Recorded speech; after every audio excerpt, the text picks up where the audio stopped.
Hello and welcome to another episode of Beer Man's No Bull Beer Reviews. Today I have a beer from New Glarus Brewing Company out of New Glarus, Wisconsin. I don't think I've reviewed anything for them yet on this channel, so I'm pretty excited for this. They're one of my probably top 3, but definitely top 5 breweries in the United States. Or I should, not in the United States, just in the world, or period. These guys are masters at almost everything. They make all kinds of random styles like Dunkelweisens and Bocks and just random stuff like that. On top of like their great fruited beers, sour beers, whatever. And everything they do is just top notch for this style. So that's why I really appreciate what they do. So this beer, you could see from this label, I don't know if any of you guys have had stuff from them before, but this is part of their R&D series. So every year they come out with a couple beers that are, research and development. A couple special beers that are different every year, except the one, the vintage is just a different vintage of the same beer. But these are all generally they're usually mostly wild ales, not always, but mostly, and they're, in my opinion, like the best stuff that they make, even more than their fruit beers. But so this one that I'm going to be reviewing today, I'm not going to put it up to the camera because it's just too small and it's in cursive writing. I don't think you'd be able to read it. So, but this one, and it has up here, it has all the statistics of the beer, and then down below there's a description. So, this one is called Pommier Sauvage. It says style fruited sour, 40 barrel batch, brewed November 2015, bottled May 2016. So this has been in the bottle for almost 2.5 years now. 5.2 ABV. It says our Pommier Sauvage is a very dry example of our sour blonde, spontaneously fermented with varietal apples from Wisconsin's Kickapoo Valley. So I guess you could call this like a wild ale cider hybrid, but it's more, just a wild ale with apples in it. So, and all these sours that they do are, in my opinion, completely top notch. So I'm excited to do a proper review for one of the beers on this channel.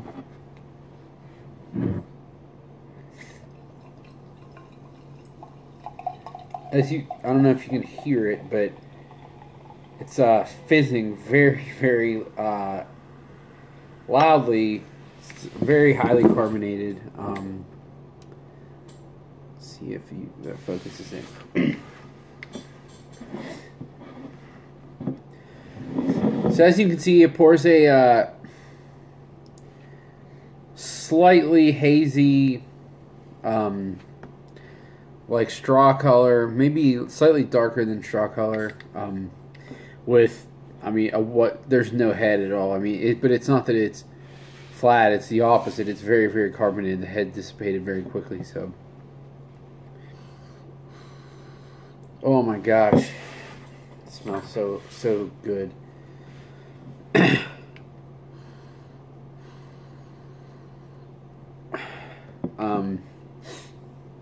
So there's a lot of minerality in this, very like wet, damp basement character. It's pretty cheesy too, almost like that cheesy character of like a Flanders. And it does have a significant scent of like over ripened, like, I don't want to say rotting because that sounds like a bad term, but if you were walking through like an apple orchard and it was, later in the season, like in maybe October or whatever, or November, and there was like fresh apple trees, but there's a bunch of apples that have fallen and some of them are starting to rot. Like that's kind of what I feel. It's a combination of fresh and like over ripened apples.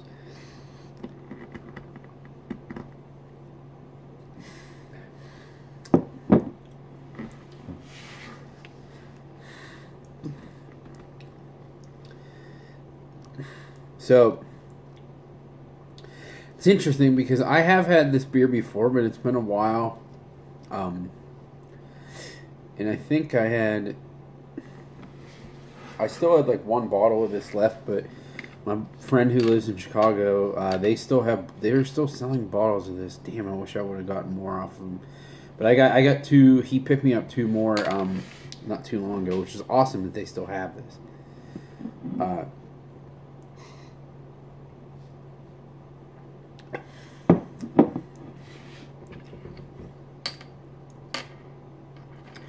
So the apple character is definitely, in my opinion, more muted than it was when this was fresh. And I'm not going to say that's a good or a bad thing, because I think what makes up for it is the complexity of the wild yeast. I think is coming through more, so it's kind of a give and take type thing. So I wouldn't say it's bad or good that happened. It's just the change. Like, to me, the strongest part of the apples that is coming through in this is just like a really, really crisp, dry, sharp finish that you get in like really, really good,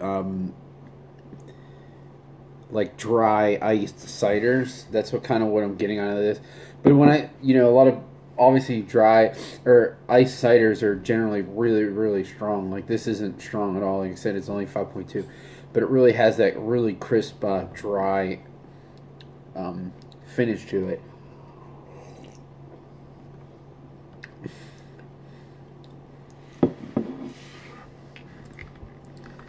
So the flavor isn't. I'm getting the cheesiness in the flavor a little bit, but not nearly as much as that I did in the aroma. It's weird, like when you smell the beer, it reminds me of certain other beers that are a lot more tart than this is. I mean, you can tell that it's a wild beer, but it's not very, like, I don't really think it's any more tart than like a really dry cider. Maybe slightly more tart than that, but it definitely doesn't like make you pucker at all. Which is perfect, because that's what it's supposed to be like with these apples in it. I feel like it really is supposed to be like, like a cider wild ale hybrid, and that's really what it's doing.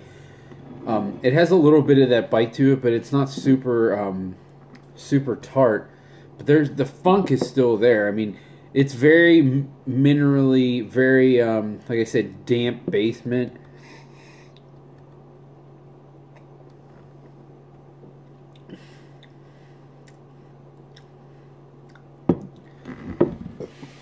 There's like this plethora of other fruit characters that I'm getting out of it too. It's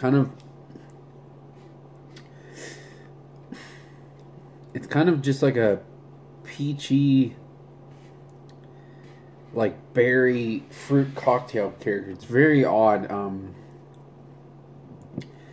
now I even get like a little bit of a melon. It's really weird. Just the complexities that are coming off from the yeast in this, and like there's also with the dryness, there's like a really, really earthy, like leathery character too, which is interesting. I mean, the depths of the complexity of this are pretty big.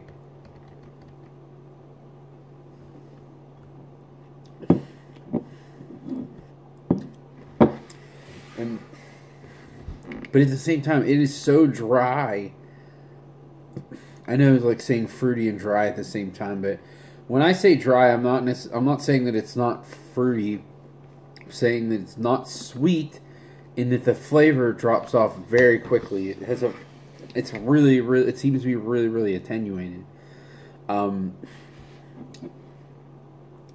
this is absolutely fantastic. I did really like this when I had it, fresher. I had a couple bottles fresh. But I didn't think it was, quite up to par with, I'm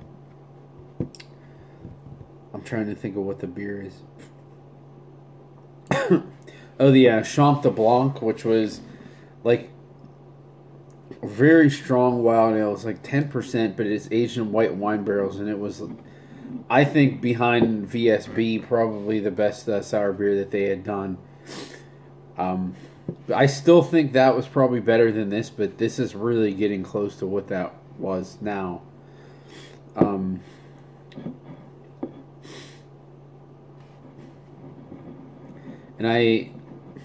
I'm really, really happy that I have 2 more bottles of this. But this is kind of one of those beers, you know, like, I don't even know if I would want to bring it to a share because, one, a lot of share, if there's a lot of people, I only bring Bombers or 750s, but I don't know. Sometimes these kinds of beers, I'm like, I don't know if other people are going to appreciate them as much as I will, and if they're not, then I would just rather drink the whole thing myself because it's lower alcohol and it's really easy to drink, so it's not a problem drinking a whole thing myself. If it's a giant imperial stout that I really like, like, one, I know people are going to appreciate that, and two, like, I just don't necessarily want to drink that much of it, but this I would definitely drink up. If I could drink like 5 of these in a row, and other than the alcohol effects, like, I would have no problem on the palate drinking that much of it. It's really, really great stuff. So I think it's pretty obvious about what I've been saying, but this is absolutely a buy for me. I'm really happy that I still have 2 of these left. They're in the middle of releasing this year's bottle, so I'm hoping they might still even have more of these left. They actually, today, as I'm doing this video, I wasn't even thinking about it, but they did another R&D release series today. They did Vintage 2018, and then also a Creek, which I'm assuming is basically like a truly wild version of the Wisconsin Red. So I am so excited to try that one. But my buddy is grabbing it for me. I probably won't be able to meet up with them until like around Christmas, so it'll be a little while till I do a review for that one, but I will absolutely put one up for that because I'm really excited. So yeah, that's all I got in this guy. Please like, comment, subscribe, let me know what you think, and I look forward to doing the next one. Thanks.